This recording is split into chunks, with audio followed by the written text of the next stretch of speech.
Welcome to Flesh and Pod, a flesh and blood podcast, breaking down weekly news and notes from the tournament scene, community drama, game strategy, and more.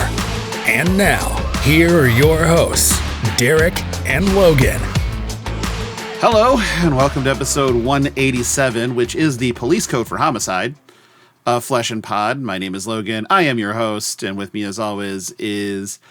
what are you today? God, that was 13 seconds. Son of a whore. The Chamber Master, Darick Oswald, and joining us is a special guest, Chamber of Charcoal Patreon member, Brandon Hartman. Brandon, how are you, buddy? I'm exhausted, but good. It's just been a busy few weeks. Lots of travel, lots of flesh and blood travel. Just trying to recharge a bit before Kansas City and Worlds and whatnot coming up soon. Yeah, that stuff is kind of on top of us. Not gonna lie, was just talking to you about schedules and how I'm pretty much planned out to November at this point, which is terrifying. I try to make sure that I have at least one buffer weekend a month where I'm not doing anything. This was my pseudo buffer weekend for this month, where all I had was a 1-year-old's birthday party. And then because I hate myself, I scheduled a 6 a.m. tea time today, which it's sad that the best time to play golf is legitimately 6 a.m, because you can be done with an entire round in 3 hours. Nothing slows you up. No one stops you. Like, there's no waiting on tee boxes. You just play. It's fantastic. But the downside is you have to make it to the course before 6 a.m. And yeah, that's the problem with it. But Flesh and Blood, shit, that's a game we play. Did you do anything in Flesh and Blood, Darick? I don't think so. No. Never. No. Okay. Well, you did. Well, no, you did cast German Nats with me last weekend. That's doing something. Well, I mean, sure. Then I do stuff all the time, but for the purposes of the bit, no. No, it's great. Still didn't play. Just talked about it. Well, yeah, but Brandon, did you do anything? Played in an armory this week, and I played Kasai for the first time. How'd that feel? Went locked round 1, got the bye, won round 3, so not the worst it could have been. My buddy and I swapped, so he played Victor, and I played Kasai. Was it fully powered Kasai or no? Yeah, fully powered. Okay, learn to block, asshole. Yeah. But I played an armory. I did not feel like playing Kasai or Syndra or Fang or any of the things that I've been playing at all. So I just built Marlin, realizing that I don't own like big game trophy shots, and I don't own like a couple of other like random cards from High Seas yet. Seafloor Sunken Treasures, I don't own those. And so I was just like, okay, well, I'm going to play this underpowered version of Marlin, and proceeded to go 0-4. And mainly so I lost to Marlin, or lost in our Marlin Mirror, where big game trophy shots would have just straight up won me the game if it was that instead of Loan Shark. Fantastic. Go into the next round against a Verdance, where I just was beating the ever-loving shit out of him. And then had a no balls play, because I'm like, okay, you have a 3 outer in 14 cards to draw any. If you draw any of these, I lose on the spot if I don't AB right now. But if you don't draw them, I win on the spot. And I'm like, I'm going to AB. And then he's like, yeah, I didn't have it. I'm like, fuck. And then he proceeded to gain life and kill me. And again, Loan Shark bad. Big game trophy shot would have been good. Then get paired into Gravy Bones, which I guess is just a miserable Marlin matchup. I mean, just absolute trash. That's a matchup where I think that I would make a change to the deck that I was playing, and I would actually just add Snapdragon Scalers. So you could potentially have a spot where you could Endless Arrow an ally, Snapdragon, Endless Arrow an ally, and have a turn, and then also just get your Endless Arrow back. So that would maybe help. But again, I also don't own Sunken Treasures, so I don't have cards to turn allies face down in graveyards.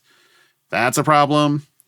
And then got paired into another Marlin Mirror, where yet again, if big game trophy it's big game trophy shot, not fucking loan sharks, I think I can win that one.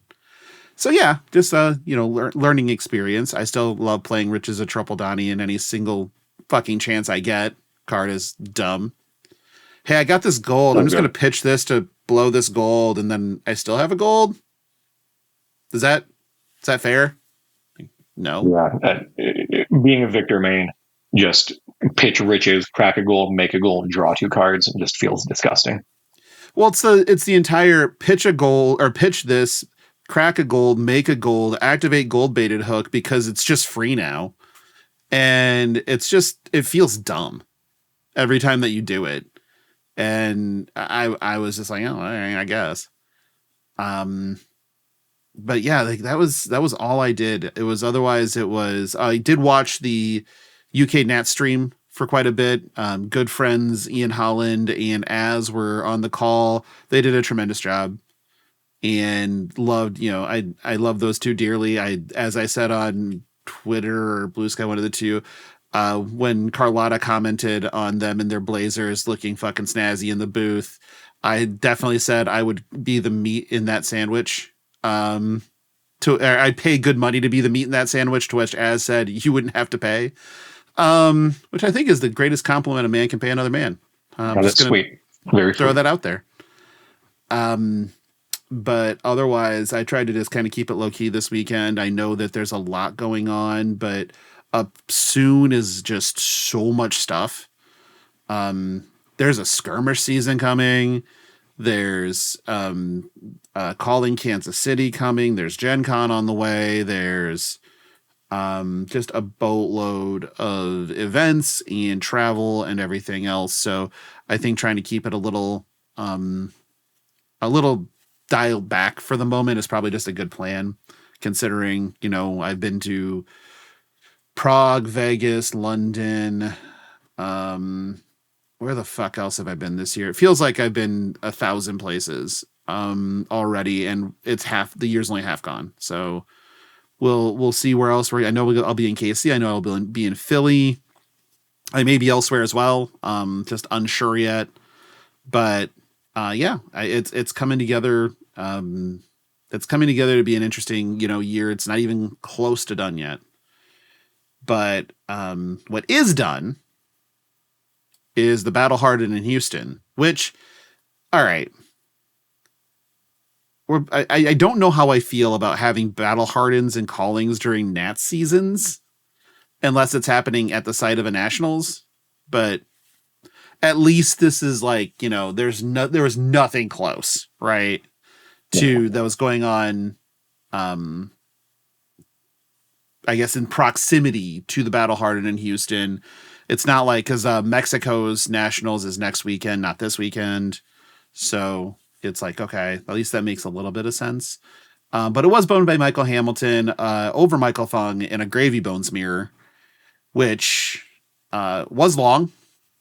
Just going to go ahead and throw that out there. It was well over an hour and was quite the, oh God, I can't read or write, can I? I put Syndra twice in this top 8 breakdown. I don't know the fuck I'm on, but the top 8 was 2 Gravy, 2 Slippy, a Fang, 2 Syndra, and a Verdance, I believe. But, or no, not a Verdance. Not a Syndra. That's a Kasai. That's Kasai. Right. Yep. There you go. Yep. And so the Kasai got beat up by the Verdance.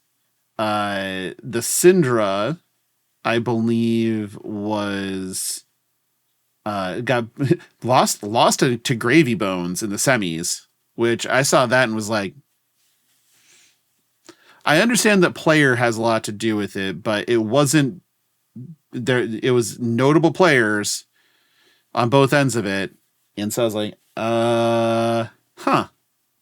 Interesting. I wonder how that matchup went to get so that Gravy Bones won. Then I mean Fang again. I think that Fang can only run hot. Like if Fang runs hot, they'll make top 8s. And they have to run hot through the top 8. But if they ever go cold, the deck doesn't do anything. So kind of shits itself. Darick,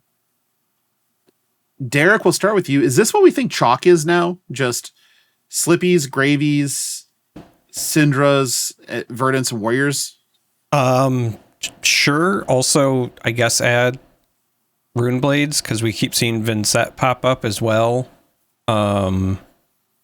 Like, I know it's not in your notes, but I know that he posted it earlier. So Ethan was playing in the Brazil WCQ, and he posted the results after Swiss because he finished 10th, so he didn't make the top 8. But what I noticed for that was, so here's the top 10 for that event. We had Prism, Slippy, Verdance, Gravy, Verdance, Victor, Vincent, Ira, and then just outside the top 8 were Syndra and then Ethan Anasilio. So that's still 9 different heroes in the top 10 of that. And so I think personally that we are in a spot where our meta is going to have top 8s that have the usual suspects, and some of them might double up, right? Whether that's a Vincent or a Verdance, a Syndra, or whatever. But then the rest is just going to be one-ofs. I just think that's where we are. We've seen it in a lot of different events right now. So I think your 5 that you expect at least a one of would be Gravy, Syndra, Slippy these days. Yeah, possibly Slippy. Verdance is definitely right there. And then I'll just say a Rune Blade, right? Whether it's Florian or Vincent. And then after that, it's also still wide open. It just feels really good. It's a good time to be playing Flesh and Blood if you like deck diversity. Yeah, I didn't put this in the notes because I'm dumb and I meant to, and I don't know how to type. But they moved the banned and restricted announcement up to tomorrow from our recording. Now, the reason that I didn't postpone recording like I normally would when there's an announcement like this is because I fully expect the banned and restricted announcement to be no changes.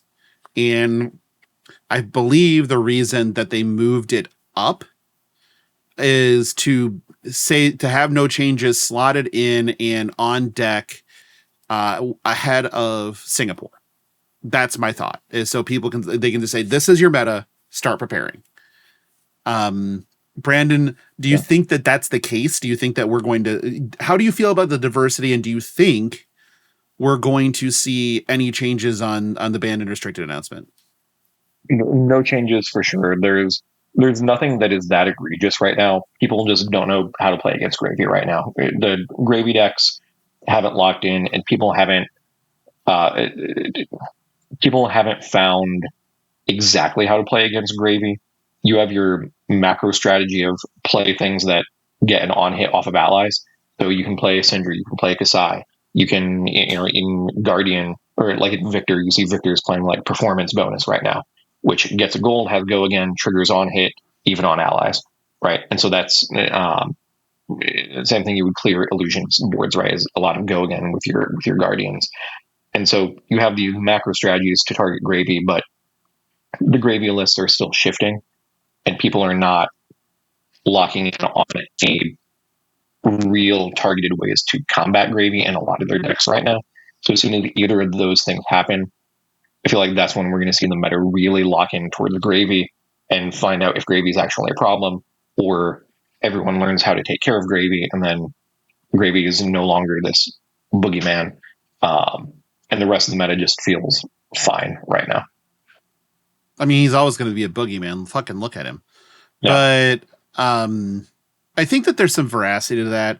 I personally don't see Gravy as, a Zen level problem. or an Aurora level problem. Well, Aurora wasn't a problem until fucking Skyward Serenade, honestly.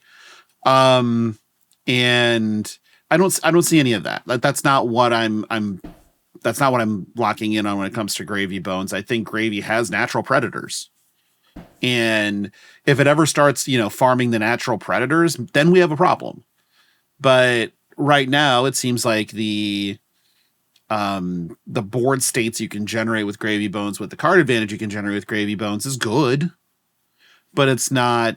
Again, I don't see it and go, yeah, it might be the best thing to be doing, but it's not unkillable, right? It's not the way that Zen with Art of War fucking felt, and that's kind of, and Bonds, for God's sakes, you can play 9 copies of Bonds and Art of War in Zen at one point, and it was legal. Like, that was egregious.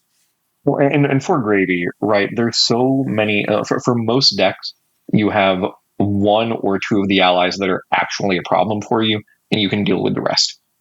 Like, yes, in Guardian, even Limpet requires a full card to commit to kill Limpet, right? But you have other decks where having 0 for 2, 0 for 3, 0 for 4, go again is 1 card out of hand, takes care of Limpet, but they have trouble with Whaler or someone heavier, right? So most decks only need to solve for 1 or 2 allies that are actually the problems for them. They need to be able to take care of them in the moment or shortly after, and then the Gravy matchup gets a whole lot better because of the rest of the allies they can deal with. And as soon as each deck finds whatever that thing is for them to deal with Gravy, that's when that's all they need from a sideboard, is a couple of cards that solve for those 1 or 2 allies that their deck can't deal with. Now, if your deck can't deal with any of them, or you have problems with half their allies, then that's a different story. Darick, what say you? Are you on the no changes bandwagon with us? I don't think there should be changes. I'll put it that way.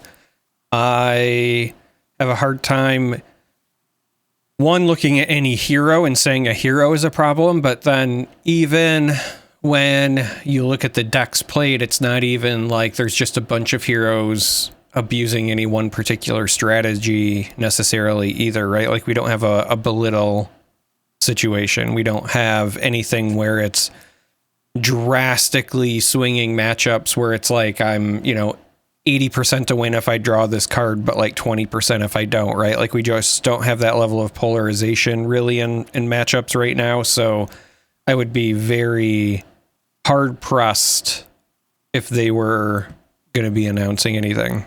Like I said, it's just a great time to be playing Flesh and Blood. When you look at the numbers, if you're looking at this and you're like, hey, this isn't like a healthy meta, then I just don't know what a healthy meta is, I guess. Right. I mean, that's the same spot I'm at. Can it be a little bit of a slog at times? Sure.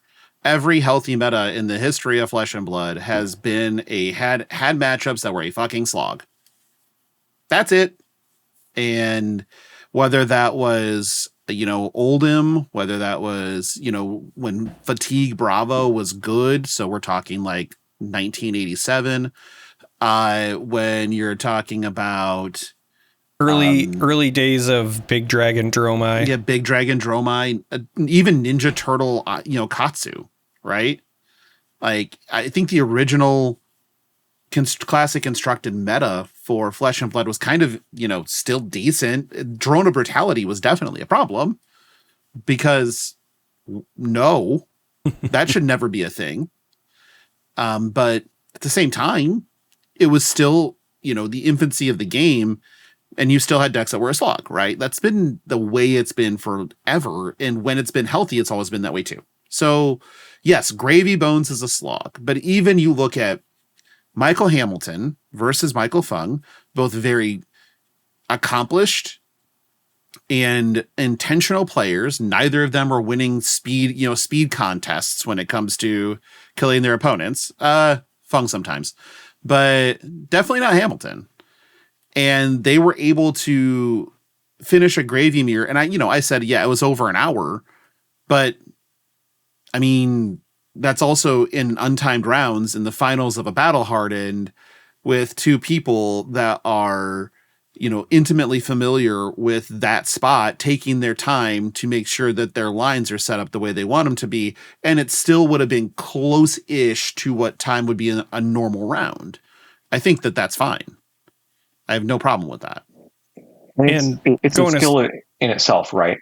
Is being able to play a slower, grindier deck at a reasonable pace. When you're in untimed rounds, you get the luxury, like you are given the luxury of taking a little extra time. But, I'm someone who played Lantern Control in Magic for a decade before moving into Flesh and Blood. And, that was a slog of a deck. It was extremely slow, extremely controlling. And my turns took less than a second, usually, once there was a lock in place. And my opponents didn't know how to play against it. They would take their sweet time, drawing the one card they could draw, unable to play it their own. They'd stare at it for 10 seconds and then pass their turn. And you have to learn how to play against those kinds of decks too, not just be the person playing it.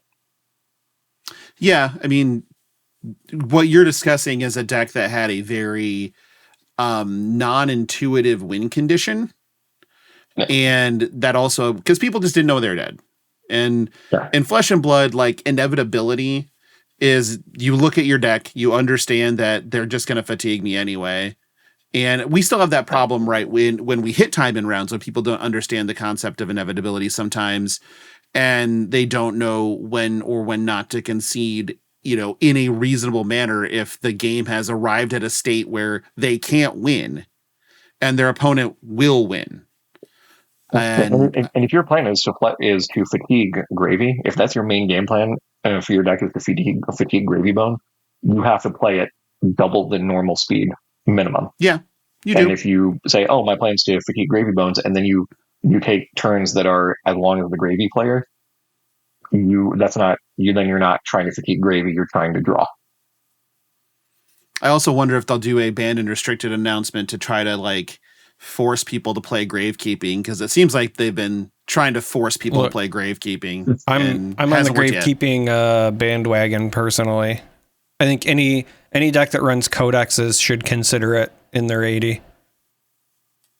I think that's logical to me. Especially when I look at a Slippy deck where if they're running Tunic and they have the codexes, for example, you can just bring them in from the board, and being able to codex and then Tunic play it, right? So that you get 6 whacks at whatever is a problem, I think is super relevant personally. But fun if you can premeditate and then codex and then send it for 8. Yeah. Well, the thing about Gravekeeping is it doesn't even have to hit, though. No, it doesn't. That's 8's better than not. Right. I mean, 8's better than not, but I think that's the part that people forget about that card, is that even if it's covered, it does its job. And that is very, very crucial, right? Okay, they covered up the 5, but I still don't have to deal with this whaler now. Perfect. It's exactly what I wanted, right? All for one resource. I'll take it. So I'm kind of on the grave keeping train. Even if you don't want to sacrifice one of your offensive slots and you just want to run the blue ones, again, whatever. If you don't want to use it in that moment, then you can pitch it, but it's still something that doesn't have to connect to do what you need it to do.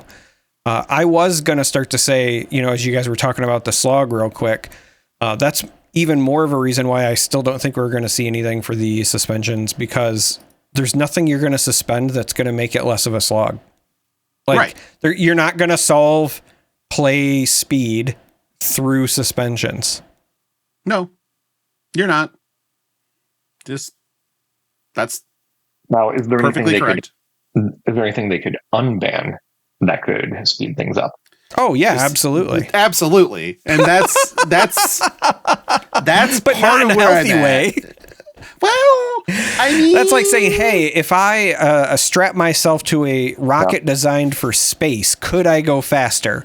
Theoretically, yes. Okay. Let's do the thought experiment. Okay. We're gonna do it live. We're gonna do the thought experiment. I am going to pull up the band list. I'm just gonna say one card. I am going to read off each card, and we're going to see if we can find a consensus of whether or not this card could be unbanned and be okay. All right. Oh, and be okay. I was going to say, if you're trying to speed up the format, I'll pick one card period, and I bet the format speeds up. Okay. We're going to start at the top. Okay. Art of War. That's the card. I don't think it would and be okay. Fuck no. Syndra Art of War. No. Awakening. Yeah. You know what? I'm going to go with yes.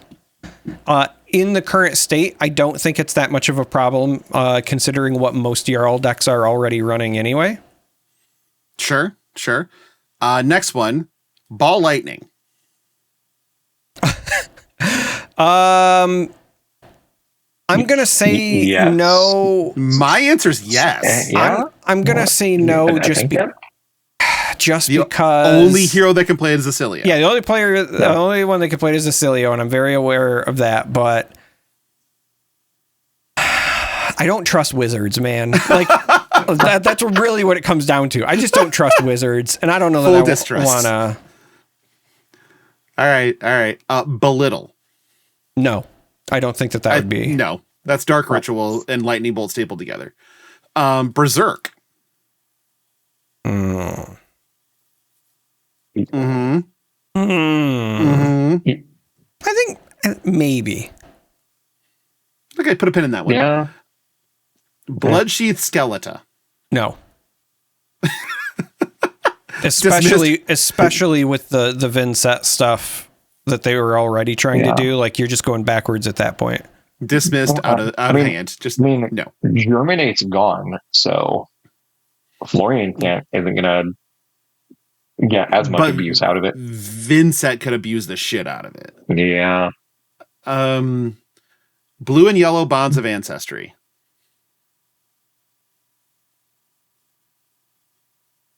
Maybe, I think yes. Maybe yellow. Okay. There's a couple here that we're just going to gloss over. Cash in, no. Count your blessings, no. Crown of Seeds, go fuck yourself. Drone of Brutality, fuck off. Duskblade, never. Germinate just got banned. Like, I don't think that's coming back. All right. So we cleared those. Now here's one that I think you can unban. High Octane. No. I think you can. Yeah. I think it's fine. I think you can. I think you've been sniffing the fumes too close to some diesel engines there, buddy. I think you've been hanging out with Ben too much. That's what I think. No, I think that right now mechanologists are just kind of okay at best. And I don't think it sends them to the moon. It just gives them a better ability to close games. And I think it's okay, but God, you have to be real sure it's okay, because that has that stink of, you have to look at it and say, okay, if my two use cases for this are it's zero impact or it's fucking busted, you don't unban it. Like, you just can't. So my thought process is, and I do think that there is maybe part of the reason that High Octane stayed around for as long as it did is because there are some use cases where it's not so bad, right? Like, in the idea of, like, you get action points and you use those to clean up allies, totally fine, respectable, right? But the problem is like, even when Dromai was around, that's not what they were doing. It was like, I'm going to use these action points to deal you 35 damage in a turn. And sure. I just Syndra does that. Like, come on. Yeah. Come on. Max could attack the Unban Breaker twice without having to banish a card from under it. Yeah. Might do an extra 3 damage. Could be an extra 3 whole damage. Yeah. I think High Octane would be fine. Oriana Mystic Tenants doesn't matter. Yeah. Here's one that another one that I am interested because maybe that's it. Maybe that's where they moved it up, because they're trying to speed out that the Mystic Tenants is going to be unsuspended, and they just want to get that public. And then the moment they print another Mystic hero, they're just like, it's resuspended again. This is the other one, the only other one I think I stopped and thought, and I'm like, maybe. And that's Plunder Run.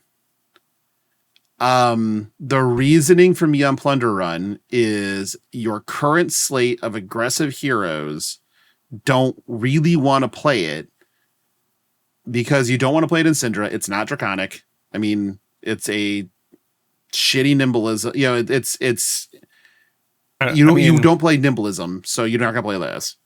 I think any Codex deck wants to run it. Yeah. I think it's possible. No, I think I think Rangers want to run it, and I think Assassins want to run it. And I think that's okay. But I think my argument would be like, are those classes that need the help right now? Like Ranger, yes. I mean, Azalea's about to LL, and Marlin needs literally anything to help her be good.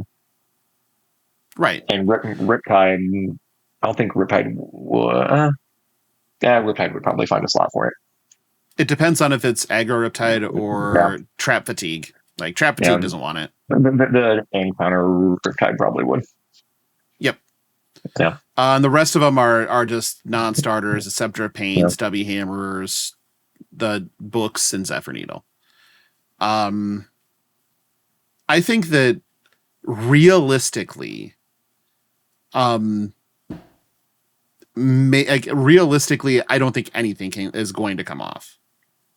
I think there are things that you could consider bringing off. Awakening. I think bringing in they reprint it in a Guardian Mastery path. Yeah, I think that Awakening with Valda Seismic Impact like being on the way is scary. Is she Earth though? She can't play it.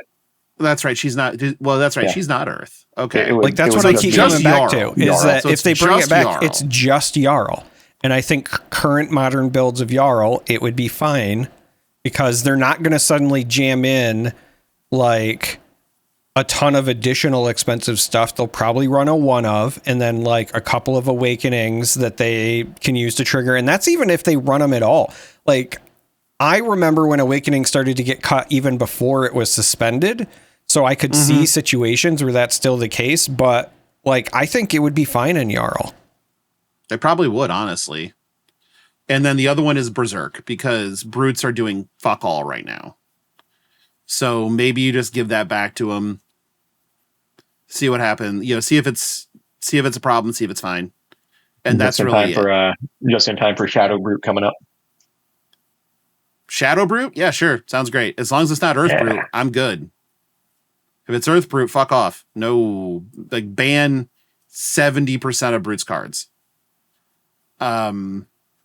Because Channel Mount Brute is one of the most terrifying things I can possibly consider. But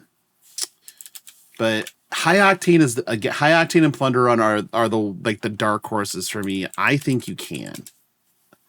But I know that Darick also thinks that I've been huffing glue. So I don't know. I think Berserk is fine. Like, I don't know. Maybe I'm on crack. I'm on the fence on that. It could be. I think my biggest hesitation is I just don't I don't have a lot of reps on Brute, so it's hard for me to understand exactly what that changes for them. And then from like the other side of the table, I just haven't really played against many since like when KO was in vogue post heavy hitters. So it's really hard for me to judge it. Right. And, you know, even lately, the only ones that seem to be doing well is we've had some Levias do well in some of the events, but like, I don't think that that's really changing her game plan a ton. So it would really be for KO. KO is already a good numbers deck. KO is still plenty playable right now.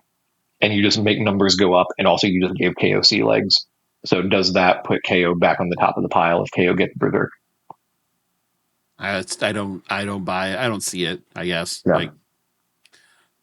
But let's move on to Nationals results. So we got most of the results in. There's some weird ones that are just kind of lagging behind. There were like 6 players in Luxembourg's nationals or something from what I saw. Which makes me think maybe I moved to Luxembourg. You and I will both move and somehow still not make top 8. Probably. But so interesting enough, Syndra did not win any Nats this weekend. Not a single one. Stuck at 4 wins, but Gravy Bones and Slippy actually got into the 4-win club this weekend. Slippy has been performing exceedingly well. I think that is it's vindication. Because, and so here's the thing: is the assassin guy Slippy has been, I think personally, since he was revealed, an incredibly powerful deck because it's consistent. It does not very often put up 30 damage turns like a Syndra will, but it's very consistent at applying pressure, and it also offers disruption, and it's very kind of unique in that standpoint. But the biggest, like literally the biggest predator against Slippy are 2 other assassins, and one of them hit LL and the other one is not popular right now, right? New and Uzuri were the 2 things you absolutely don't want to see as a Slippy player sit down across from you. And now one of them you don't have to worry about, and the other one is like not just represented at all, really. So yeah, Slippy's been doing great, and I'm not surprised.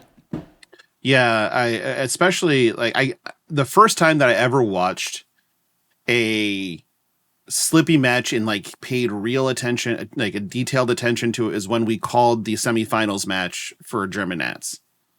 And I got it finally. And I was like, oh, okay. That's what this does. This is kind of obnoxious against a deck that doesn't want to block, which is when we went into the finals against Azalea. Mm-hmm. And I was like, I'm taking Slippy. Like, Azalea doesn't block. Slippy is, so in my mind, Slippy is an assassin version of Aurora. And he is very similar to Aurora in that your hero ability says you get 0 for X, in this case 0 for 3 instead of 0 for 4. You are essentially 0 for 3 go again multiple times a turn, plus icing on the cake, whether it's a front pump, whether it's a reaction, whatever it is. Every turn with Slippy, you generally are going to have at least 1 or 2 0 for 3 go agains plus daggers. Aurora was, there were variations, but you were 0 for 4 with go again, or throw in a starfall here or there, whatever. But that just consistency. It could be 0 for 2 go again, and you play 3 of them a turn. That deck is going to be good if there is anything that you put on the 0 for 2 that it's powerful, right? Slippy is just the 0 for 3 version of it. Aurora was the 0 for 4 version, and Syndra tries to be, but Syndra is much more variable, where you have a 35 damage turn or you brick. But you still have a couple of those, and that's always good. To Derek's point, right? The consistency.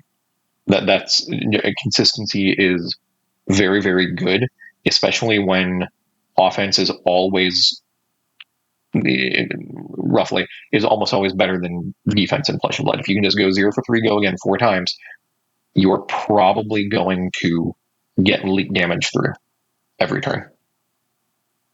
And then you just put an attack reaction on top, and you get a codex, and you go and get something more powerful to mix up the formula, right? So Slippy is just inherently that good because of that. Well, I think on top of that, it's like I think Slippy's about but it's about the consistency, but the thing that is putting Slippy over in these matchups is the icing on the cake, is the take up the mantles, the Justin Nicks, all that shit. Like that's what really does the job. That's what I'm saying. Like your baseline is already a good deck. If they release a hero whose ability is your vanilla 0 for 4s get go again, your 0 for 4s that have no other text all get go again, that deck is going to top 8 over and over and over, just because that inherently is so powerful. How many 0 for 4 vanillas are there? 1? Okay. Assume they printed some. Sure, but I'm just like, I think there's only one. Wounding Blow, right? Is that the only one that has no text outside of? Fuck, I don't. I'll look it up, but God damn it, I don't want to. But okay, Fabry.net. Here we go. Filters. Cost 0. Power 4. Type generic. I don't think there's actually any that are pure vanilla. Is there not? Search. Literally just Wounding Blue. That's it. I think it's Wounding just Wounding Blow, right? Yeah. Everything else has text. Yeah, Wounding Blow is the only one. Perfect. Yeah. So they would have to print more. Yes. But point being that I get what you're saying, right? Like that is if they had a deck that was you printed 5 versions or even 4 versions of 0 for 4 block. 1 blocks 0, 1 blocks 2, 1 blocks 3, with no other abilities, blank text box, generics. Yeah. Deck good. That's about it. If they just have Go again, then you can play Rabbles and Scar for Scars and whatever else on top of it. Like, it's totally fine. So yeah, I think that's right. But I think Slippy's finding a spot because disruptive have to block deck is a pain in the ass. And Slippy is good at being a pain in the ass. Terrific. Also this is odd to me. The only other heroes besides, so we have Verdance and Prism with 3 wins, which fuck both of them. But so outside of those 5 decks, the only other heroes with any wins are Azalea, Arachne Marionette, Dash IO, Katsu, and Kano. That's it. That's the list. Which is kind of crazy. But when you have 3 decks that have taken 4 slots, it starts to make sense. But overall, it's still really, really, really diverse, which I think is great. Within the actual meta representation, there's only one hero that's above 10%, full stop, and that's Syndra, and that's only at 11%. And then Verdance, Gravy Bones, Prism, Azalea, and Florian are the only other heroes that eclipse 5%. And there's only been 2 heroes in totality that are somewhat legal that have 0 representation, and they are Arachne Huntsman, because why would you? And Valda Seismic Impact. I know, but at the same time, it's the worst assassin. Yeah. Not in my heart. And not in your heart, but in your head. But that also means that people have registered both Betsy and Olympia. I just want to say that Arachne is a tier below Olympia at this point. Darick, you want to pour one out now, or Arachne, they'll have their time at some point. Soon. Arachne's having their time now. Okay, it just Huntsman. isn't Huntsman. Huntsman's going to take an entire set to get good. And they kind of have to wait until other Arachne are gone. Or at least are close to it before they make that call. So we're a ways away from that. Both Marionette and Slip Through the Cracks are good enough. Yeah. Marionette being the good enough portion, and Slip Through the Cracks being just good. So in with our LL check, Gravy Bones has made 65 points on the season, but 2 of those are 50 or 25 total of those points are from Battle Hardens, as it is, win 2 Battle Hardens, half points. I would like to point out, before we move on too far from the Huntsman talk, if you're listening and you're thinking about it, I would just like to point out that there has never, ever in the history of the game been a better meta to play Regicide than right now. Right? Accurate. Yes. Very accurate. You can murder a lot of people with one on hit. I've got a blackout promo regicide ready for the job. Me too. Yeah, it's pretty funny, and But I want to see actually, some though, on-camera regiciding. It only needs to hit once, and if it doesn't, you lose, so it doesn't matter. But you have all the Syndras out there. You have 11.1% of your meta that is Syndra in these nationals right now. You have victors who are making top 8, who are preying on the Syndras, who are all using Crown of Dominion, and a lot of them are only on Crown of Dominion, so they don't have a choice. They have to be Royal into you. You have Gravies. You can present no headpiece. You can do that. Yeah, but are they going to do that? No. I don't know. You tell Here's me. the thing. No, if you're how playing many Victor, you people are gamble. going to not put that headpiece out just because they see someone reveal Huntsman? Yeah. Fair. Right? Like they're like, I don't have notes for this. Well, I don't have this matchup in my Fabrary. Fuck me. Also, you should be playing Huntsman, but you don't have to be playing a Huntsman to play Regicide. Slippy can play Regicide. But Marionette the way can play that Regicide. the way that I play Huntsman is usually Tiana. very contract fatiguey, so you get the extra banishes. Yeah. But yes, you actually could just run it as a blue block 3 and slip through the cracks. But if you get to a stage in the game where your opponent goes low on cards and you can codex out their last card, so you know they have no blocks, you can just send it and get a free win. Like that is a thing that you can do. But I think obviously Huntsman's still the best equipped. Huntsman is also kind of fun right now, in my opinion anyway, just because it's been a long time since we've had a lot of heroes that were running yellows as well, right? So like Eradicate went from a card that you were cutting to now it's, phenomenal. I was always running it because I was on the fatigue game plan anyway. So if I can, put a cut on top of an Eradicate, for me, it's less about the damage and more about the cards I was fatiguing. But you can get a ton of hits with it right now against Gravy, for example. And that's exactly what you want. Like Eradicate is almost a must block for a lot of Gravy players because they can't afford to eat that much. So anyway, I'm just saying, if you're listening and you're a Huntsman stan, there is hope, and I'm happy to talk about it. So join our Discord and share your lists, and I'll share mine. We're measuring off in the Discord again. Yeah, I'll share out my Slogism Pummel Arachne Huntsman. Okay. Time to break out the cold foil pummels again. So much fun. Oh my god. At least there's not blue cold foil pummels. Yet. God damn it. Burning Mastery Pack. That's true. So LL checks, like I said, Gravy Bones has 65 on the season. Slippy and Verdance both have 45 points, which is, again, fascinating because that's still half points on both of those, I believe. And so they're both doing really well. Syndra still has 28 points, same stuff.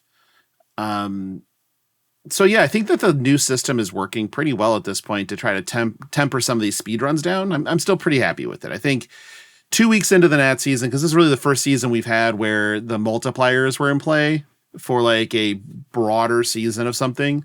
And I think it's doing its job. It's allowing time for people to react rather than like go, oh shit, oh shit, oh shit, oh shit. I need to play this hero now before they're gone, which all then ramps up the number of points, which then just speed runs the decks quicker. And then we have people going, but my hero, LL'd. Well, that's because everybody fucking caught FOMO and decided to play it. So I do believe that we're in a good spot with this, and it was a good change. I think that we're firmly in the good change category. Thoughts? I personally see no evidence to say good or bad yet. I just think it's too early, right? Old system looked fine for the most part until the Aurora thing happened. So I think right now everything looks fine until it doesn't, but for now looks fine. I think that's the point, is that it looks fine. I think it is I don't know how hot of a take it is, but I think that the new LL system is a marketing ploy that is a band-aid for for a systemic issue rather than a solution. And by that, I mean, like, the Aurora situation was an issue, but it was an issue because you have a very, very strong hero who, again, your base of your deck is you get to attack for 3 or 4 times in a turn. And then you add CLV and Arc Lightning and Flicker Wisp and all that, the bonus, the icing we talked about, right? Recipe for a great deck. And then you have the errata with Skyward Serenade, and instead of admitting to it, until way later and taking care of it in the moment, you waited until after she was gone and then said, oh, oops, haha, we made a mistake, when it should have just been banned, or you do the errata in place, something, and you own up to the mistake and you take care of it in the moment. Now I feel like the new LL system is something like, hey, we made an issue, or we had an issue with the system. Now we're going to try this new system to make up for the mistakes of the old one. The old system wasn't a mistake. There were decks that had issues, but the solution to that is ban on a more frequent schedule. Own up to your mistakes with the errata and just take care of it and move on, instead of overhauling your system to put a pretty new paint job on it. But this new system has so many problems of its own, right? And those are going to be exposed over time. And all we're doing is changing numbers. We're not saying that, hey, we're going to be faster with our ban announcements, or we're going to take action more often or less often, or how we're going to take action changes, or we're going to try new types of bans and new types of mechanics within managing our game. All we've changed is numbers, right? Well, I hear what you're saying, but I will say this. I think that part of the change is also about future proofing, because there are 2 things that I think are still very relevant to the conversation when it comes to the changes that were made, but are not necessarily covered by the relative, deck strength of cards. And those 2 things are, 1, I go to Reddit most of the time so that Logan doesn't have to, and I peruse a bunch of other places where people talk about the game. And I've said it, a few times on the podcast that the growth of the game has been great for this past year. I mean, just the number of, I'm thinking about getting into the game, I'm new to the game, where do I start, has been phenomenal. Like, I love to see that as somebody who loves FaP, because I want other people to enjoy Flesh and Blood. But with that, the most common question that is usually a follow-up, like if you've seen someone post like, hey, I'm new, like clockwork, you can almost set it. A week later, they will post, I'm trying to decide on a main. Are any of these going to LL soon? Or should I be worried, or whatever, right? And I think that what LSS has done is they've kind of taken that feedback in as saying, okay, old system was, again, probably still fine. But when you're looking at it from an onboarding perspective, it's nicer if you can say to those new players, look, a good onboarding spot would be to pick up a hero that was just released, because you can have more confidence that it's going to stick around. And then part 2 of the equation, as far as I think about future proofing, is that, yes, Aurora had some, fundamental issues with the hero, but the second half of it was Aurora was supposed to be the face of the game for new players and for onboarding for likely the next, 2 years. And they lost out on that as a company.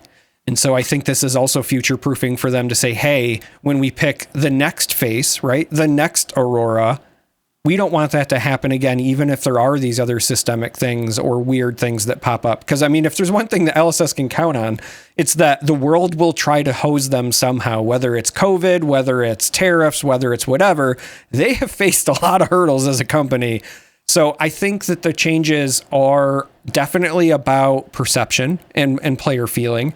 And I do think, just like you said, that there were things related to gameplay that they could have done and still could do better potentially. But I do think that those other changes were as much about new player perception and onboarding as anything else, because they've been exploding in growth, and they're probably thinking, all right, how do we maintain those conversions, right? If, if people buy into the game and then their hero LLs, are they more likely to leave? Yes. Okay, so let's stop that. Yeah, I think One that of the it's ways- not. Go ahead. I think it's just. I think that I disagree in the sense that it's an optics thing. It is definitely an optics thing, but it's not just an optics thing. Yeah. It has a purpose, and that purpose is to be able to take action rather than, because by the time they were going to be able to take action with Aurora, the fucking toothpaste was out of the tube, and they'd have to go down a briar path of ban the world. And hopefully it keeps the hero in the 900s for a while, but everybody's still going to be clutching their fucking pearls. So that doesn't help. And the second part, and you know I disagree with this, fuck errata. No. The card does what the fucking card says it does, especially if it's in a new player product. As soon as it's shipped like that, you couldn't do anything in my mind. You don't errata it. You can't ban it out of a new player product. That's not feasible. And that's where the Skyward Serenade thing gets out of hand, because one dot got missed at the printer, which, again, speaking, reading what LSS said, speaking to people off record, when it was proofed, that dot was there. And somewhere between proofing and printing, that dot went away. Now, did that happen at the printer? Potentially. We don't know. That can happen. But if it was in a set, it's a lot easier to say, okay, we need to ban this card, and here are the reasons. The fact that it wasn't in a set, but was in a new player product makes it so that you are just fucked. And I think that they handle it with the right amount of aplomb. I think waiting until they did to say something about it. And honestly, I know that some of the preferences in that building were to never say anything about it, but James is not going to do that. He's just going to say it. And so he did. And I think that, but waiting to say that, because if you don't wait, if you just say that straight away, I mean, that's also a problem, right? But they also did the right thing, in my mind, in advancing the timeline of the next Aurora so that people don't have to wait around as long to get back into a hero that they started with. I think that's also maybe another solution to look at here, right? Is, we have the new Bravo coming out with the new Bravo Learn to Play deck, the new Bravo starter deck. If you take the same path you did with Aurora, say that Bravo is really popular, and you make an adult version of that specific Bravo, and that Bravo is really powerful and would LL very quickly, right? You have your new player pathway that just got shut off. Anytime you are taking that approach of learn to play hero and then having the adult version of them that you can transition to, if that adult version LLs within 2 years before you make the next learn to play product or next starter deck product, you're always going to have the problem. So you could have the starter deck version of it and the adult version of it, the adult version be separated, like a different Bravo with a different ability, or a different Guardian entirely with a somewhat similar play style, and know ahead of time you are always going to keep a Guardian that cares about crush effects in the game, and every 2 years you're going to print one, and so you can keep that Bravo starter deck that with the new Bravo, and then your next you're always going to have a hero that someone can transition to, even if that adult version of that Bravo LLs, which might kind of be what they're doing with this new Aurora, right? But if you just plan for that ahead of time, that you're always going to have this basic type of Guardian hero in the game, you always have that pathway from that Bravo starter deck to a Guardian of some sort with a similar style. And that way you're not worrying so much about that specific hero being too powerful as an adult.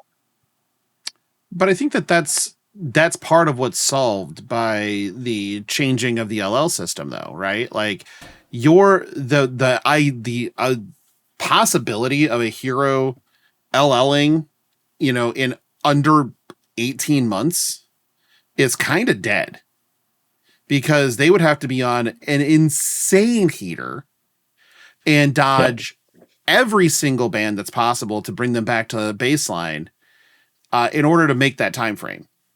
Like, I think that that's why they did it, and that is a perfect example of how this works, right? And like, we're starting to kind of see that with if Gravy does keep getting out of hand or that deck gets refined to the quote unquote perfect list and just starts winning literally everything, then they can bring it back to baseline and with kind of a no harm, no foul type of spot and still have that Armory deck be relevant, still have the, because it's the first one that's the convertible, right? That has the Blitz and CC base, that are different, without like, cutting off the player base at the same time. So I think that we're in a spot where we have at least some evidence that this works.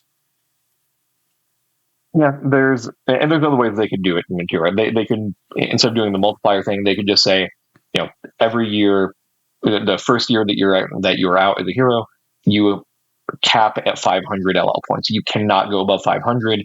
Hard limit. Starting the next year, exactly 1 year from when you're released, then you can go up to 750, and then 6 months after that, then you can go up to 1,000. And they could put caps on these, and they could align those caps with the events themselves or with those seasons too. So there's a lot of wiggle room they have to play with it. Basically, my main concern still is that it is a band-aid or something to cover up, or it's something to use as an excuse instead of taking more ban action with problematic cards. Because say Gravy is incredibly broken and Gravy gets solved and no one can deal with it, the only option they have is to do a BNR announcement and actually ban something out of it, and just artificially we've deflated the point. So yes, that will give them a longer lifespan, but they still have to actually take the action at some point. And I don't want the new LL system to be an excuse to slow down on BNR activity. I don't think it will be. Honestly, I don't. The win rates are still what they look at, not the number of LL points. They're looking at how many events they close, what their top 8 percentages are. They're not looking at how many LL points did they achieve in this amount of time. And they even alluded to that when they took action on Florian, because Florian's rates were, Aurora had all the LL points, but Florian's rates were higher. And so they took action on Florian and just let Aurora fade because, again, Aurora's kind of the FOMO pick. And deck was good, but by the numbers, Florian was better. And so they did take action to bring Florian back to baseline, not based on the fact that they were going to LL, but based on the fact that they were the best performing deck and it wasn't particularly close. And now that the FOMO hero is gone, this will be a real problem. Let's take action. So I think that I understand your concern. I think that they've already taken steps to make that concern, at least that they are not going to do that, right? That they are going to take action as needed and not look at it as, oh, we have breathing room. Instead, it's we can take action before this gets so far out of hand that there's nothing we can do. I'm curious to know too if it'd be nice to see just the win rates of heroes at every level. Just say, hey, here's their global win rate. Could we track things that are even at Armory level, right? So we can see, hey, Gravy is taking down all these national events, but overall has a 48% win rate. That's something that is, that's a good indicator that that's a very high skill deck, right? Because it's not just stealing wins across everyone. It's high level play is where it actually matters, or where it's actually seeing results, right? Or vice versa, where Aurora might have had 65% win rate in Armories, but it's because everyone was playing her. If your top 8 is all Aurora's going to have 100% win rate that event, or that top 8, right?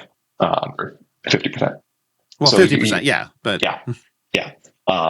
And so that'd be interesting to see too someday. But yeah, maybe they'll let that out. And I know that people do track similar stats, mainly because, when the numbers I have for the nationals, breakdowns and stuff like that are from Barrett Goss, just having a sheet that he puts together every year that is pinned in our Discord that has all of that info on it because he's a fucking psychopath. And I love him for it. But it's great.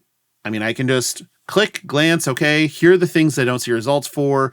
Go dig to see if there are results. So, like, example, I believe it was Bulgaria. Their results for their nationals only showed limited, which it should have been draft and CC as far as I know, but it only shows that everything was booster draft. And I'm like, okay, well, I don't think that that's right, but sure. So Bulgaria doesn't get filled in. Barrett hadn't gotten to Vietnam's result yet on his spreadsheet. So I'm like, okay, fine, Vietnam. All right. Okay. Katsu won Vietnam. Great. I can add that in. So doing God's work, honestly, because it makes my life fucking easier. And that's all I really want is for people to make my life easier. Is that so wrong? Darick, just don't. I know you want to. Sounds like a socialist mindset to me. Because it is. Sounds like a pillow princess mindset. Because it is. I know he is that. Yeah. 100%. Okay. Moving on to our next like little small topic to hit up on. It turns out we're all going to be at Gen Con. And there is a lot of flesh and blood at Gen Con, and I'm currently signed up for 0 of it. And that is nothing to do with the flesh and blood offerings at Gen Con because they look insane. A lot. And like a ton of fun. I'm actively trying to find windows in my schedule to at least make it into an event. I will definitely be hanging around the area at times regardless, saying hello to the people that are there. And maybe jamming a game or two here and there if I can find time. But Gen Con for me is usually about doing the things I don't normally do. So for Charmer, that would be playing Flesh and Blood. For me, that would be doing other things. Like I'm super excited because there's a game coming out called Emerald Skulls. This is quite possibly the pinnacle of gaming for me. Because the game is on your turn, you're playing Yahtzee effectively. You're rolling bones, you're keeping score, you're trying to get your dice to line up, right? On your off turns, while somebody else is rolling, you're gambling on their rolls. What's not to love? I want to roll bones, and then I want to gamble on other people. This is just craps. Like, you give me the craps board game, I'm going to play the fucking craps board game. So I'm excited for that, and I'm excited to go play 2 Rooms and a Boom. I don't know if you're familiar with that, but it's another social deduction game that's a hostage game that I always wanted to do it. I love doing True Dungeons, and that takes up a ton of time. Obviously, Kingdom Death Monster is something that I love doing, and it's a big part of Gen Con for me, so I've got at least 1 KDM run set up. And then a bunch of stuff that I'm like, oh, that looks like fun, like Riftbound. I definitely want to just see the game. I have it pre-ordered and I'm going to go play at Gen Con and then see if I want to keep my pre-order. Right. And, stuff like that. So that's kind of where I am at Gen Con. What are you doing? What are you going to do? What are you excited for? Derek, you want to go? I'm never excited for anything. Fucking Christ. Listen. Sometimes it's hard to describe with words my level of excitement. But the good thing about the universe is that numbers are universal. Okay, so I will do this with numbers. 0 out of 10. I saw that coming. 0 out of 10 what? Exactly. Jokes aside, I'm taking Stark again, so I plan on doing things with him whenever possible. Him and I play Star Wars Unlimited together, so we will for sure be doing one of those events. I am going to get us signed up for one of the Riftbound demos so that I can teach him the game. Also, I'm just selfishly kind of hoping that some of the crew that are working on the game are going to be there at Gen Con because I know a lot of the designers from when I covered Legends of Runeterra, and they're great people. So I have not heard confirmation that they'll be there, but like if Dave Guskin's there or whatever, I'm going to try to swing by and say hello just because I miss those folks. They're great people. I'm gonna try to sign up for at least one Flesh and Blood event because I also play that with Stark. And if I have my way, I would like that to be some sort of limited event just so that I can also have an excuse to play the new, Guardian set, even if it's just like a crack shuffle play thing with Stark and I or whatever. I want to do it. Much like Logan said, I'm going to also just like be around the booth and saying hi to folks and all of that. But then the rest, I always try to leave time open because I know what I would want to do, but I try to make sure that I get to expose Stark to new stuff, right? So I try to make sure that we not only have ample time just to walk the floor, but also if we're walking around and he sees something he wants to demo, I don't want to feel pressured if I don't have to, for us to be able to just literally stop and get in line and be like, all right, let's check this out. Because that's what we had a ton of fun doing the last 2 years when I've taken him. So I try to leave time open for that. And then food trucks, because the food trucks there are phenomenal, and I'm looking forward to those. And Italian food, because that's also phenomenal, and I'm looking forward to that.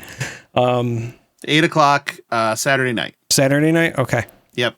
8:00 Saturday night. I will let you know what my schedule is like once I hear back from folks when they get back in the office next week. All right. Brandon, you're up. Pretty much. Well, I'm going to be playing Vibe the entire time. Really? No, absolutely. Penguin up, bitch. Absolutely not. No, I'm going to be playing real game. So I've got. Do they have demos? I'll demo Vibes. Let me find out. Go on. I'll find out if they have Vibes. I don't think so. No, so I'm doing I'm doing a Pond Learn to Play. It's a frog-themed area control deck builder. What? That is inspired by Root. And it's by the Cute Frog Instagram page, or or Cute Frog comic. So it actually looks really good. So doing that, No and Vibes. then Mastery Pack. What was that thing called? Would you call Ponds? Pond, Pond. Just Pond. Yep. Oh shit! Yeah, here it is. Yeah, my actually looks fun. Yeah, I'm doing the Mastery Pack Guardian Crack Shuffle play, the Sealed Super Armory, Smash Palace launch event, a Sealed Super Armory, Blitz Super Armory, the CC ProQuest Plus, another Sealed Super Armory, and then the Blitz ProQuest Plus. And then I'm considering the Blitz ProQuest Plus. Yeah, it's really the only thing Sunday. Yeah, so I'm going to be doing that, and then my husband and I will just be doing Blood on the Clock Tower basically the entire rest of the con. So I won't get any sleep before doing the ProQuest. So we'll see how that goes. Yeah, that sounds great. Yeah, it'll be a good time. Then we'll have to find time and just walk around and see a little bit of fun. There's so much. To give you the rundown of my schedule, it's Thursday at 8:37 a.m. I have True Dungeon. I have the Runecrag Crypt run. Then I have my Emerald Skulls designer play intake. So you go, you play the game, you learn the game, you play the game, and then you take a copy of the game with you on your way out at noon. And then I have Search for Extraterrestrial Intelligence learn to play at 4 on Thursday. I'm sorry, I swear to God, I thought you were going to say extra testicular. I wish. And I was testicular intelligence. Mm-hmm. And then I have Riftbound at 6 p.m. on Thursday till 7. And then we'll probably, from there, we'll be at the Airbnb playing God knows what till like 3 a.m. And then on Friday, I have Bagged and Boarded, which is a comic book game. Like basically creating you're a kid who loves comics and you're basically trying to like trade up in your collection to get more sought after books. So you're playing like Pack to Power with comic books. Then I have How to Save the World at noon, which is another new board game that's coming out. Then I have a Board Game Geek Hot Games Room for a couple hours on Friday at 4. And then at 6, I have Kingdom Death from 6 to 7:30. Then, like I said, back at the Airbnb to get wrecked again. Then 10:24 a.m. for True Dungeon. On Saturday, Hot Games Room at 2.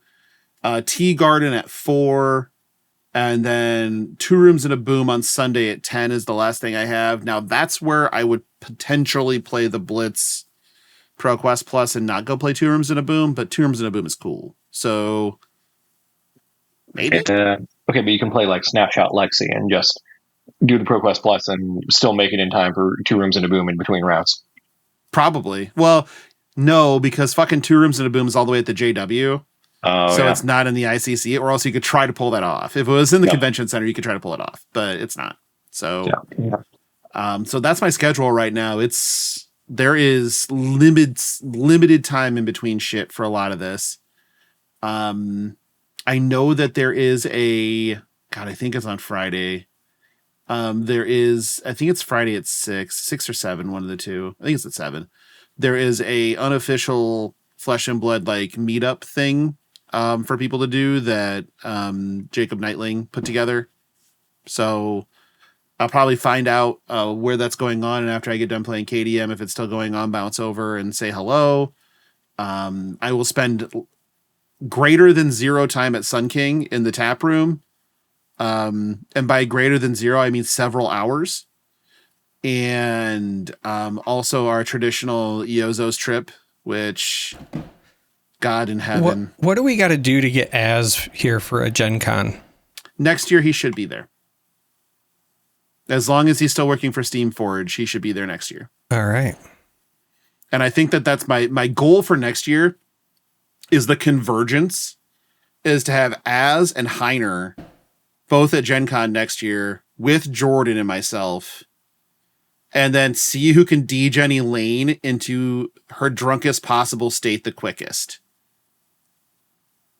And I'm pretty sure it's just going to be the dice game, because she always dies playing the dice game. Well, I mean, she has just a natural fear of them anyway, so. Only when they're not real and falling from the ceiling, but not on the ceiling, but from a video board. That's the only time she's paralyzed in fear of dice. But yeah, accurate. Well, we're at that point in the show. Brandon? All right. What do you got? So, I thought long and hard about this moment. I think something that I definitely want your guys' opinion on is you should get rid of the printer. Yeah. The printer? What printer? This thing? Sure. No, it's a Juliet Caesar. It's a cutting machine. Oh, okay. You're lucky. I'm just very anti-printer. He's very into cutting, though. Yeah, I am very into cutting. 3D printer. No, I've still got my proxied up gravy bones from before the cut and before the set actually released. Proxied out the whole deck so we could do testing before nationals.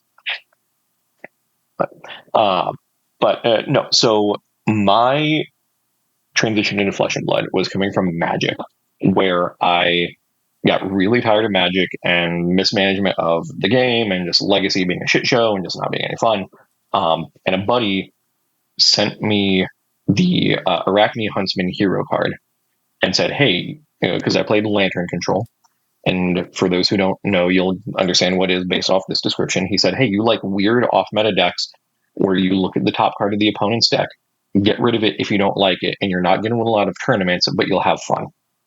Right? And I'm like, that's a very specific Discord message to send, but yes. And he goes, okay, you're going to come play Flesh and Blood, and you're going to play Arachne Huntsman. And so I did. And I showed up to my first Flesh and Blood event playing Arachne Huntsman Blitz, just out of random crap that I had.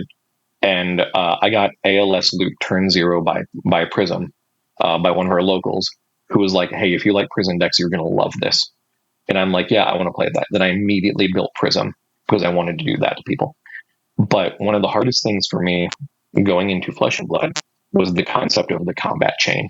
Going from Magic's combat system and other TCGs, understanding how the hell does the combat chain work, and the idea that you could break the chain and go in combat and out of combat didn't make sense to me. And that's something that I feel like the new player experience still hasn't solved, is if you're coming from another TCG or if you're coming in fresh with no TCG experience, how do you actually break down the mechanics of Flesh and Blood with things like the combat chain and go again? No one ever explained to me that go again means when this resolves, get an action point or get your action point back. That was something that I didn't really understand, and the introductory material didn't really do a good job of. So what I want to talk about is, have we seen better ways to introduce people into the game where mechanically, beyond just, hey, here's this cool thing you can do, but mechanical structure of the game is something that I watch new players struggle with, because I run learn to plays at cons, and I'm running learn to play at Gamehole Con up here in Madison this year. And so that's something that new players always struggle with, and something I struggled with. So have you guys seen better? Have you guys seen good ways of actually breaking this down for new players, content you would recommend, and so on? And do you see that as well when you're teaching new people? So content wise, I don't know. I mean, like, there are tons of videos out there that do a great job. But they're not catered to, I guess, drawing analogies necessarily, or comparisons, which a lot of times the best way to teach people is by drawing comparisons, right? And you try to find something that they understand. The one thing that I have leaned into teaching Flesh and Blood personally, when it comes to specifically action economy, is board games. Most board games have you can pick one of these actions per turn. And then if it says this, you get to choose another action. You can loop them, think Dominion, think whatever, that allows, in those deck builders that kind of allow the looping things. It's that concept, right? So if you've ever played a deck builder, or even if you've played, worker placements that allow you to take another worker placement on top, you're allowed one per turn, but some things will give you another one. That's what Go Again is. It's giving you the ability to do another thing. And so usually I use board games to analogize Go Again. The combat chain, luckily, anybody that has not played, that has played anything other than Magic, the combat chain is no problem. Because most games have do a thing, back out of combat, do more stuff, go back into combat. Infamously, I don't fucking know, started with Star Wars TCG, which it was deploy unit, initiate combat at this location. Okay, cool. Move units, initiate combat at this location. Cool. Deploy more units here, initiate combat at this location. That's the way the game worked. And so, like, attacking with, having one attack step was actually the thing that wasn't normal to me when I started playing Magic. So it was very easy for me to back out of that when I started playing Flesh and Blood. The hardest thing for me to understand, like you, was Go Again. And specifically was Dorinthia, because it said, if you hit with this weapon, you can attack again. It doesn't specify that you need an action point. It just says you can attack again.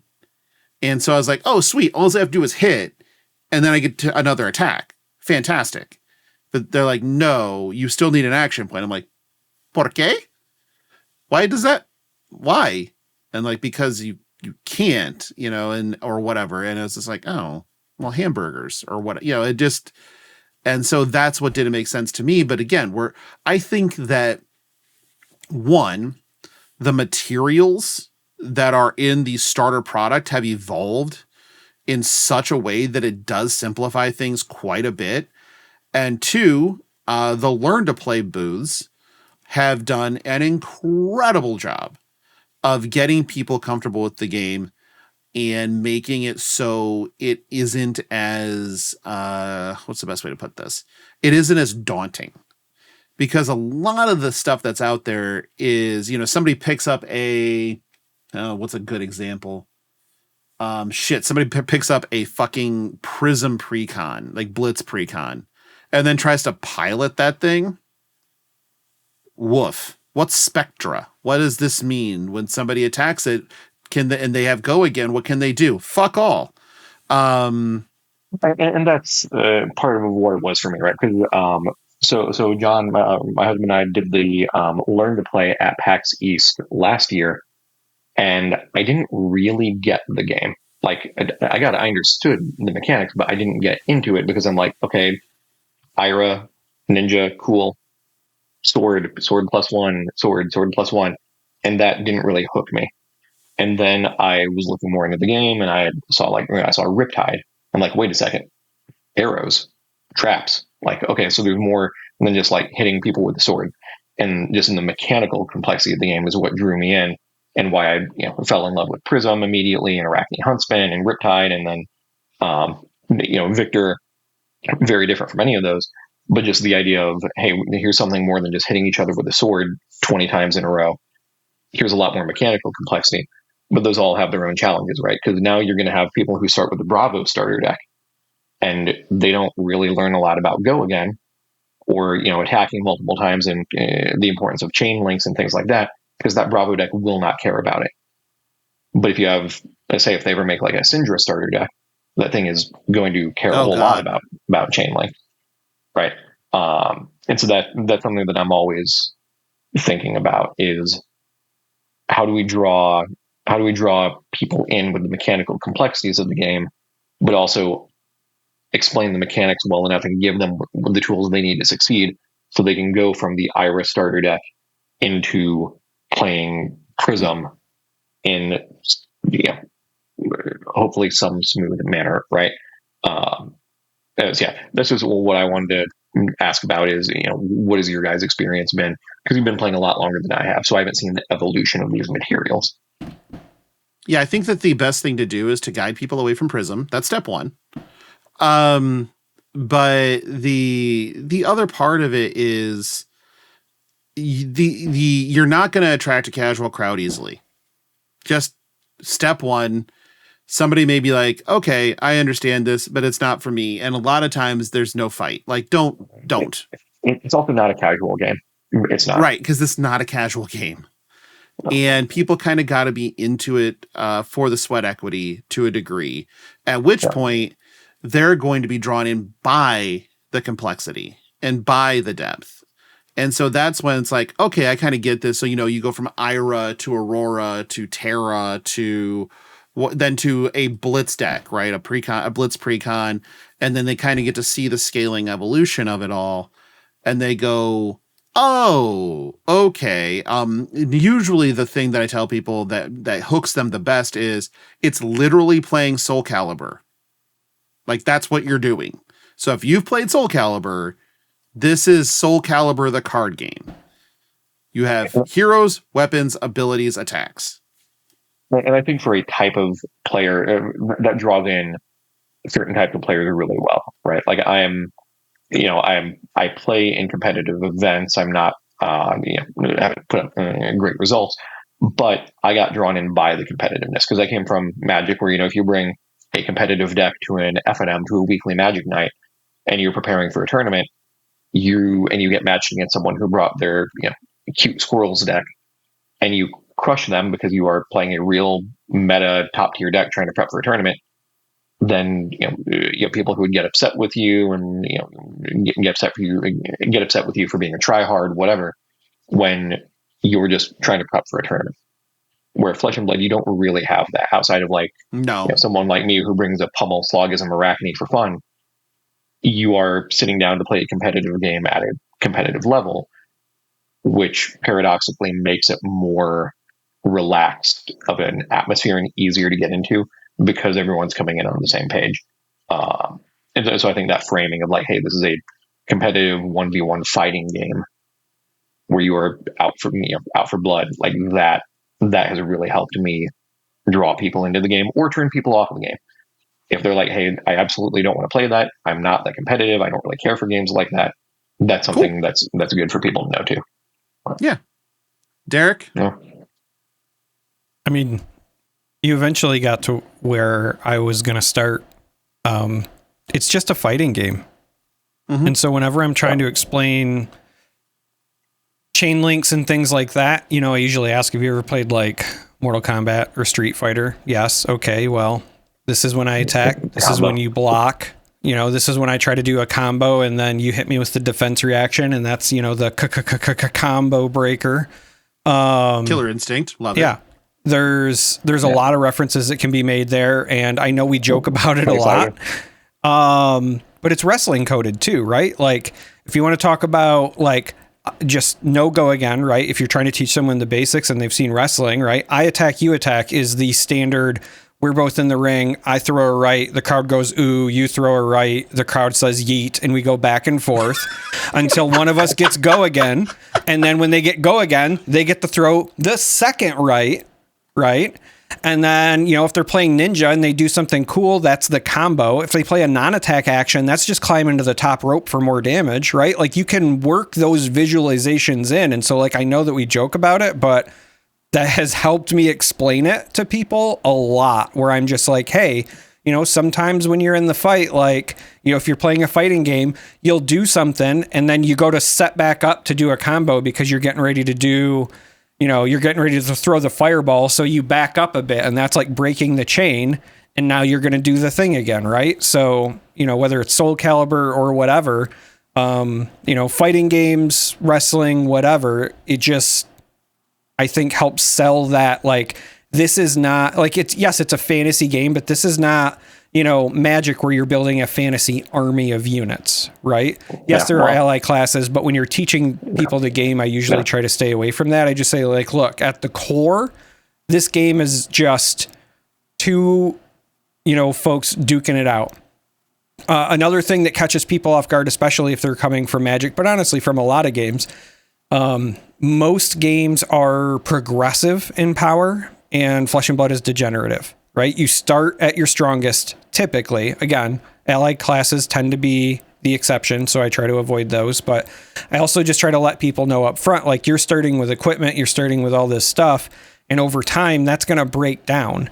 And I try to tell them that ahead of time so that they're wrapping their head around it as they play, because I think a lot of people, it turns them off because they're so used to, I start weak and I get strong, and they're waiting for that big payoff. And this game is not. Your big payoff is the early turns, right? Where your opponent's like, I have a good 5-card hand, so I'm going to just no block unless I have to. And you're going to do that back and forth. And those are your big payoffs. And then when you get to the nitty gritty where you're like, okay, I really have this cool thing in my hand, but I can't do it because of the game state, right? Like you have to give that up. And so just letting people know up front, like this plays backwards from games you might be used to, I think also helps. Yeah. Something I struggled with a lot when I was starting is the idea of value of a hand, value of cards in my deck, and so on, where I, playing Victor, I would be willing to, take 20 to send 25, but then they just block 18 of it and I've done 7 and I took 20 to do it. Right. And it's a very different, like people in Magic say like, life is a resource, right? Where the only life total that matters is 0. But in Magic, you can, get down to 1 and reasonably shoot someone for 70 damage in 1 turn just because of your extreme variance in your hand. Flesh and Blood, you don't have that, right? And that's something I think that just comes with time. No, I agree. Yeah. Tariq Patel famously said that Flesh and Blood is a game of lightning bolts and healing salves. That's literally the game. Everything is a base of 3 block, 3 attack. Anything better than that is above rate, and you should probably be doing it. Good enough. All right. Well, we don't have any listener questions because nobody fucking asked any. Shame. But I got this thing. I got these things in the mail. Nice. Oh, beautiful. Yep, there it is. So, do we know if Easier is coming to Philly yet? We do know that Easier is coming to Philly. He is? Okay. Yeah. Nice. And so, he did this for us. So this, along with several other things, for episode 200, we will be doing a charity raffle for stuff like this. This will be one of the things in it. There'll be several other things, more deck boxes. Again, thank you, Ejor, for putting our likenesses on a box. It is not the first time my face has been on a box, but hopefully it's not the last. I would like to just say, if Ejor is open to it, I might see if I can find a tattoo artist with bookings open there in Philly. And I would like to go with him to a tattoo shop and get arachne. And hepatitis. Nice. Well, yeah. I mean, it's Philly, so the tattoo ink is going to be made out of battery acid that, was drained from things thrown at Santa Claus. Exactly correct. What's the charity donation that you have to hit to get the arachne mask tattooed on half of your face? Oh, that's a lot of money. Like, a lot of money. Maybe not for Darick, actually, but for me, it would be a lot of money. I'm too fucking pretty. But there will be a lot of variety of stuff, but I just had to show this one off. I finally got him in from Ejor. He sent them back from Indonesia, and it's just gorgeous, and I love it. There's also one that was done for me and one that was done for Darick to have, and they are also gorgeous. I'll show off mine probably next episode. Darick hasn't seen his at all. And so he has no idea what it looks like. Yeah. You see what this? That deck might as well be my father. That's true. God damn it. So honestly, this one's gorgeous and I love it. Mine looks awesome. Darick's is the prettiest of all of them. My wife says the same thing. Friction and vibes. At any rate, Darick's is absolutely stunning, and so I'm going to bring it to Gen Con and give it to him, and I'm pretty sure that he'll be very excited. But yes, we'll be announcing like the details for the raffle and stuff like that as we get closer to episode 200 and what we're going to do for it and how that's all going to work. But I just thought that I'd just give a little bit of a preview of what kind of things you'll see. This is just a one of one Flesh and Pod deck box. There are no others. This is it. And then obviously signed by Espardi on the bottom because reasons. But yeah, I think that's our show for this week. I don't have anything else. But we have to thank patrons. They keep the lights on. And yeah, also if you make your patron mad, you lose your warlock powers. Facts. True. Yeah, don't do that. Yeah. So let's start with thanking our associate producers. We have Andy Sindra Ejor. We've already talked about him a lot this episode. Jacob, Quiet Goat, Salty Sea Cat Dog. That's a lot to say. Sofsky, who got absolutely brutalized at German Nats. And Zaris. Sorry, had to do it. Executive producers on up. We have Blaze Storm, value member of the Patreon. Diana, the green cosplayer. John Loiza. Micaiah, Poxanus, Sergeant Isbjorn, Vintox, and Philip, and then the Chamber of Charcoal participants. And again, giant thank you to all of you. Brandon, thank you so much. It's been a pleasure. And honestly, the support has been overwhelming. And yeah, I can't say enough good things. I do appreciate you, buddy. We're not supposed to have favorites, but if I did have a favorite, it would be the one who likes arachne. Yeah, well, there's that. Matt, I've been talking to Matt. He'll be actually making his return. He has lapped the field in the Chamber of Charcoal. Papa Jackal, the OG, and Polish Guy Rich. Hoping to see him at Gen Con. I doubt it, but I will be seeing him in September regardless. So there is that. If you are interested in becoming a member of our Patreon, go to patreon.com/fleshandpod. Links in the show notes. There are some number of fucking tiers. Pick one of the paid ones. You can then come hang out on a FaP After Dark, which I think we're going to try to do next week because this week is 4th of July week in the US, which makes shit complicated for some people. Complicated because America's a complicated place. So yeah, that's just a live show we do. It's not recorded. We say whatever we want. We kind of do that anyway, but even more so on that one. Darick does it while in bed with his wife, which is fucking bizarre. Bryn does it on tape delays watching basketball. And it just turns into a purely degenerate conversation. It's wonderful. If you need to contact the show, you can always send us an email at fleshandpod@gmail.com. You can, all these links are in the show notes, by the way. Just go to the fucking show notes. You can also find us on BlueSky, just search Flesh and Pod. But the thing you should do is join the Discord. It's fucking free. Just click the goddamn link. You don't have to pay for anything. You can just come hang out and be a degenerate with the rest of us. And it gets pretty damn degenerate in there a lot of the times. So, yeah, you should do that. Brandon, where can they find you?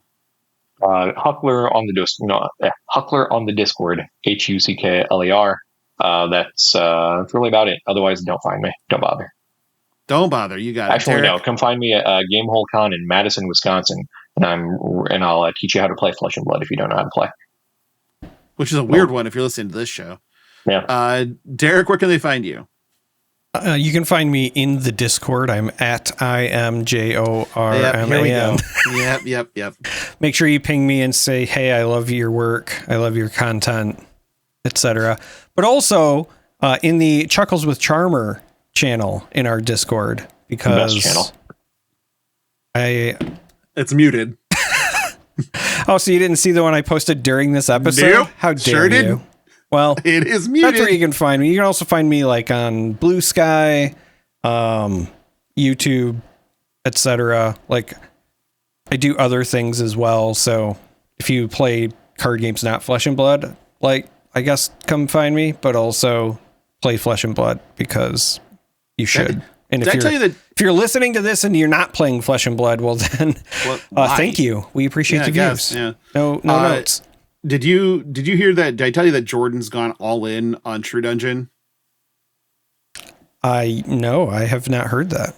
Motherfucker went and bought a Charm of Avarice, which is one of the gear pieces for True Dungeon that allows you more treasure pulls. Those things go for $1,000.